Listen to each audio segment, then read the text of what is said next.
തീവ്രവാദികളായിട്ടുള്ള മുസ്ലിം തെമ്മാടികൾ പെരുമാറുന്നത്. സുകുമാരൻ നായരുടെയോ വെള്ളാപ്പള്ളി നടേശൻ അവറുകളുടെയോ ശശികല ടീച്ചറുടെയോ ഒരു പോസ്റ്റ് വന്നു കഴിഞ്ഞാൽ പിന്നെ ഇവന്മാരുടെ അസഭ്യ വർഷമാണ്. ആരുടെ 10,000 പേരുണ്ടെങ്കിൽ, ഈ കമന്റ് ഇടുന്നവരിൽ 10,000 പേരുണ്ടെങ്കിൽ അതിൽ 9,999 കമന്റുകളും മുസ്ലിം നാമധാരികളുടേതാണ് എന്ന് നമുക്ക് കാണാൻ കഴിയും. അതൊക്കെയും ഫേക്കാണെന്ന് പറയാൻ കഴിയൂ? ഈ ഹിന്ദുസ്ഥാനത്തിൽ ഇരുന്നു കൊണ്ടാണ് അവർ ഹിന്ദു നേതാക്കന്മാരെ അധിക്ഷേപിക്കുന്നത്.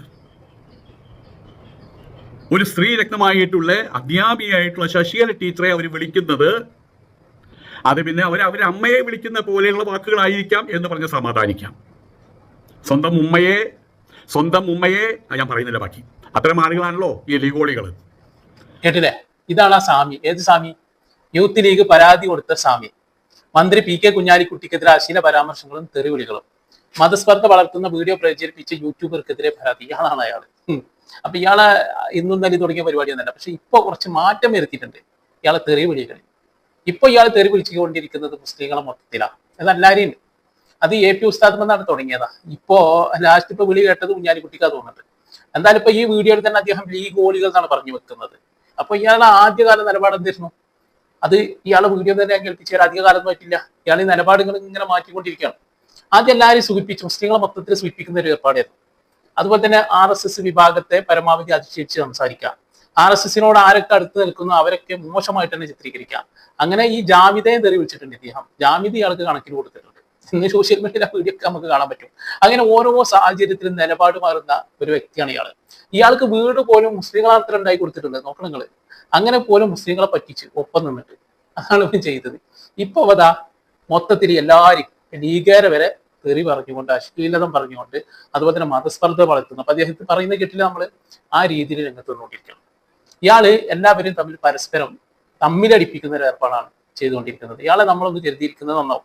എന്തായാലും അയാള് കുറച്ച് കാലങ്ങൾക്ക് മുമ്പ് പ്രസംഗിച്ച ഒരു പ്രസംഗം കാന്തപുരം ഉസ്താദ് നരേന്ദ്രമോദിയെ പോയി കണ്ടല്ലോ. അതിനുശേഷം ഇയാൾ പറയുന്നുണ്ട്. എന്തായാലും ആ സന്ദർശനം ഇയാൾക്ക് പറ്റിയിട്ടില്ല.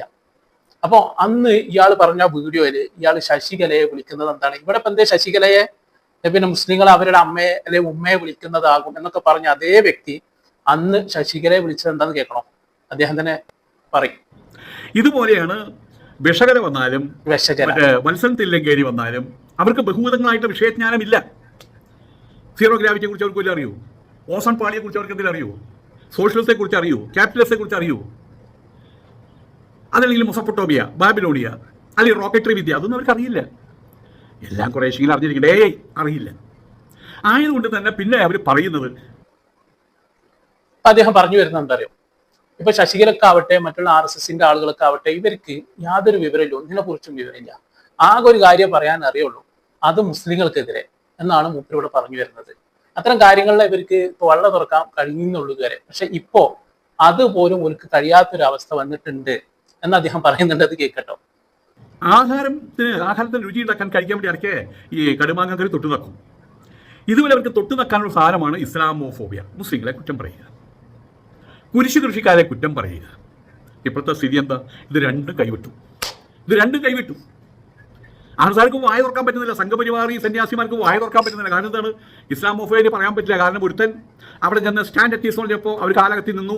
RSS ഇളതിൻ്റെ തലവെച്ച് കൊടുത്തു. AP കേട്ടി ഞങ്ങൾ പറഞ്ഞത്. ഇപ്പൊ ഇനി ഇസ്ലാമോഫോബിയ പറയാൻ പറ്റൂല. കാരണം AP ഉസ്താദ് മോദിനെ പോയി കണ്ടല്ല, അതാണ് വിഷയം പറയുന്നത്. അതുപോലെ തന്നെ ക്രിസ്ത്യാനികൾ അവർ മുമ്പേ തലവെച്ച് കൊടുത്തിട്ടുണ്ട്. അവർക്കും ഇവർക്കെതിരെ പറയാൻ പറ്റില്ല. അവിടെ ഇനി മുസ്ലിങ്ങളെ കുറിച്ചൊന്നും പറയാൻ പറ്റില്ല.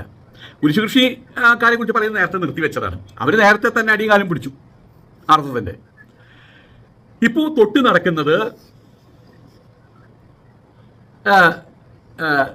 എല്ലായിടത്തും അവർ പറയുന്നത്, ഇത് മുഴുവൻ കൈവിട്ടിട്ടില്ല, പറയുന്നത് ബഹുമാനപ്പെട്ട ഇതിനു മുമ്പ് മുറിയണ്ടി എന്നൊക്കെ പറഞ്ഞിരുന്ന ആൾക്കാരാണ് ഇവരൊക്കെ. തീവ്രവാദികള്, മുറിയണ്ടികള്, പാകിസ്ഥാനിലേക്ക് പോണ തലകെട്ടുകാര് ഇതൊക്കെയാണ് പറഞ്ഞിരുന്നത്. ഇപ്പൊ പറയുന്നത് ബഹുമാനപ്പെട്ട ഇന്ത്യൻ മൂർത്തി എന്നാണ് പറയുന്നത്. ബഹുമാനപ്പെട്ട ഇന്ത്യൻ മുഫ്തി എന്നതിന് പകരം ഗ്രാൻഡ് മുഫ്തി എന്നതിന് പകരം ഗ്രാൻഡ് മൂർത്തി അങ്ങനെ പറഞ്ഞാൽ കുഴപ്പമില്ലല്ലോ. ബഹുമാനപ്പെട്ട ഇന്ത്യൻ ഗ്രാൻഡ് മൂർത്തി ബ്രഹ്മശ്രീ അബൂബക്കർ മുസ്ലിയാർ അതിപ്പോൾ വലിയ കാര്യമായിട്ട് എടുത്ത് പറയുകയാണ്. മുസ്ലിമിനെ മാറ്റിയെടുത്തു, അരിവാൾ സുന്നിയെ കാവി സുന്നിയാക്കി. അതാണ്ടാ നമ്മുടെ മോദി, അതാണ്ടാ നമ്മുടെ മോദി. മോദിയെ കണ്ടോടുകൂടി ചെന്നു കണ്ടു കീഴടക്കി എന്ന് പറഞ്ഞാൽ ചെന്നു കണ്ടു കീഴടക്കി. ഇത് ഒരു പ്രധാനമന്ത്രി എന്നുള്ള നിലക്ക്, അതുപോലെ തന്നെ അതിനു മുമ്പ് ആഭ്യന്തരമന്ത്രി എന്നുള്ള നിലക്കൊക്കെ ഉസ്താദുമാര് പോയി കണ്ടിട്ടുണ്ട്. അതാണ് വിഷയം. അപ്പൊ അതിനൊക്കെ എടുത്തുകൊണ്ട് മൂപ്പര് അവതരിപ്പിക്കുന്ന രീതിയാണ് നമ്മൾ കണ്ടത്. ഇത് ഈ രീതിയിൽ മൂപ്പര് മുമ്പ് അവതരിപ്പിക്കുന്നത് എന്തുകൊണ്ടറിയോ? മറ്റുള്ള മുസ്ലിം വിഭാഗങ്ങളുണ്ടല്ലോ, അവരെ കയ്യടി മൂപ്പർക്ക് കിട്ടണം. അപ്പൊ അതിന് ഒരുപാട് പേർക്കാരെ കയ്യടി മൂപ്പർക്ക് അന്ന് കിട്ടിയിട്ടുണ്ട്. പക്ഷെ പിന്നീട് അദ്ദേഹം വീണ്ടും നിലപാട് മാറിയത്. എന്തായാലും ഇപ്പോ മാറി മാറി മാറി മുസ്ലിം സമൂഹത്തെ മൊത്തത്തിൽ അധിക്ഷേപിക്കുന്നതാണ് ഞാനിവിടെ ആദ്യങ്ങളെ കേൾപ്പിച്ചത്. പിന്നെ ഇയാളെ ഒരു വീഡിയോ ഞാൻ ഇതിനു മുമ്പ് കാണാനിടയായി. അന്ന് അദ്ദേഹം പറയുന്നുണ്ട് ഇദ്ദേഹത്തിന് RSSനോട് വലിയ ശത്രുതയാണ്. ഈ RSSനോട് ശത്രുത വരാൻ കാരണം ഇയാളെ ചെറിയച്ഛനോ വലിയച്ഛനോ ഏതൊരാളെ പറയുന്നുണ്ട്, അയാളോടുള്ള എന്തോ ഒരു സാമ്പത്തിക മുതൽ സംബന്ധമായിട്ട് എന്തോ ഒരു വിഷയത്തെ അതിനുള്ള ഒരു വൈരാഗ്യം ഉണ്ടായിരുന്നു എന്നാണ് പറഞ്ഞത്. അപ്പോ എന്നാ പിന്നെ ചെറിയച്ഛനോ വലിയച്ഛനോ ആരോ ഒരാൾ അദ്ദേഹം അവരുടെ മുതലൊക്കെ കെട്ടിപ്പിടിച്ചിരിക്കുന്നു.